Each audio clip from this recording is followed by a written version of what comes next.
یا کنویں سے پانی نکال کر درخت پہ ڈالنے کو بھی حیا نہیں سمجھتا۔ میرے عزیزوں، اللہ کے نبی صلی اللہ علیہ وسلم نے اس دنیا میں ہمیں اسٹرگل کرنا سکھایا۔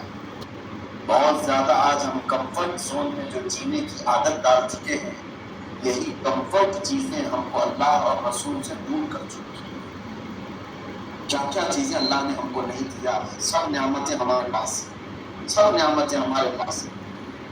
آپ کو پتا ہے ایک سانس اندر جاتی یہ نعمت ہے، ایک سانس باہر جاتی یہ نعمت ہے۔ میں نے ہاسپٹل میں دیکھا ہے کتنے ایسے لوگ ہیں جو ڈائلیسس پر ہیں۔ ڈائلیسس کس لیے ہوتا ہے؟ جب پیشاب نہیں نکلتا تو اندر کا پانی مشین پورا نکال کر فلٹر کرتی ہے اور پھر بلڈ کو واپس باڈی میں ڈالتی ہے، پانی الگ کرتی ہے۔ ایک پروسیس 4 گھنٹے چلتا ہے۔ میرے والد کو میں دیکھتا تھا، میرے والد بڑے عالم دین تھے، ان کا درد دیکھتا تھا، وہ روزے کے عالم میں بھی 4 گھنٹے ڈائلیسس کرتے تھے۔ تو میں نے ان سے پوچھا کہ اتنی تکلیف؟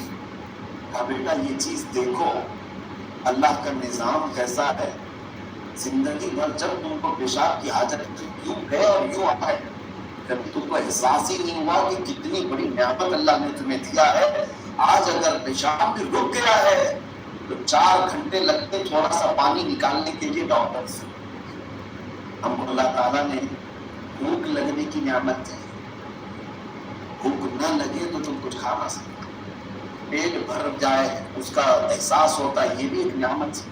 ہر چیز ہمارے پاس اللہ نے دی، ابھی ہم کو آزمایا نہیں گیا، ہم کو ابھی تکلیفیں اور امتحانات میں لایا نہیں گیا، لیکن میرے عزیزوں اتنا آرام سے رہنے کے بعد میں سوال کرتا ہوں کہ بندہ اگر فجر میں غائب ہے، فجر کی نماز نہیں پڑھا، ظہر اس کی چلی گئی، عصر چلی گئی، مغرب چلی گئی، عشاء چلی گئی، پھر اس سے سوال ہوگا فَبِأَيِّ آلَاءِ رَبِّكُمَا تُكَذِّبَانِ، تو میری کون کون سی نعمتوں کو جھٹلاؤ گے؟ تجھے زندگی گزارنے کے لیے میں نے ہر چیز دی، لیکن تو اللہ کے لیے کتنا وقت دی؟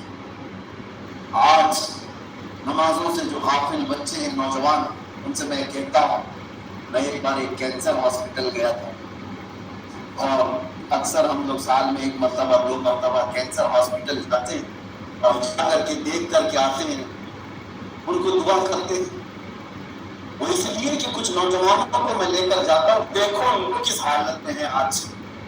مجھے آج تک یاد آتی، 8 سال ہو گئے، ایک تقریباً 45 ایئرس کا ایک بیمار آدمی، اس کی گردن پر کینسر تھا اور بہت بڑا ایک پھوڑی تھی، ایسے سویا ہوا رہتا تھا۔ اس کے قریب جیسی گیا تو رونے لگا، کہا حضرت میرے لیے دعا کر دو۔ سب کے لیے دعا کر نہیں آئے، کہا نہیں، میرے لیے صرف اتنی دعا کر دو، ایک بار اٹھ کر کے میں سجدہ کر سکوں۔ کہا اس میں کیا مسئلہ ہے؟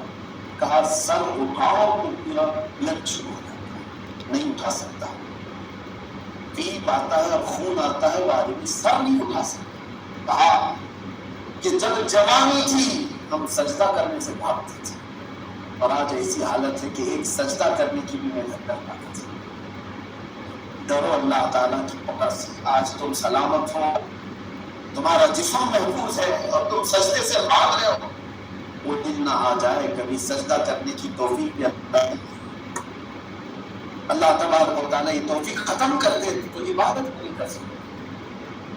اسی لیے عرب میں ایک اسٹیکر میں جگہ پر دیکھتا تھا، صلو قبل ان تصلوا، اپنی نماز پہلے پڑھ لو اس سے پہلے کہ قوم تمہاری نماز پڑھ لے۔ تمہیں لایا جائے گا ایک دن، ہمیں بھی لایا جائے گا اور باندھ کر کے لایا جائے گا، ناک میں رول پھونس کر کے، کانوں میں رول لگا کر کے، کاٹن رکھ کر کے، پیٹ کو رسی سے باندھ کر، پیروں کو باندھ کر، سفید کپڑے میں امام کے سامنے لا کر رکھ دیا جائے گا۔ زندگی میں تم نہیں پڑھتے تھے، اب لوگوں سے تمہارے اوپر پڑھا دیا گیا۔ عزیزان گرامی وقار، ہمارے پاس بہت شارٹ ٹائم بچا ہوا، بہت تیزی سے وقت گزر جائے گا، اسی لیے اعلیٰ حضرت فاضل بریلوی رضی اللہ تعالیٰ عنہ کے اس شعر پر میں اپنی گفتگو کو سمیٹتا ہوں، آج لے ان کی پناہ، آج مدد مانگ ان سے، کل نہ مانیں گے قیامت میں اگر مان گیا، آخرت میں تو ہمارا جو حساب بننا ہے۔ میرے آقا صلی اللہ علیہ وسلم فرماتے ہیں 5 سوال ہر آدمی سے قیامت کے دن ہو، 5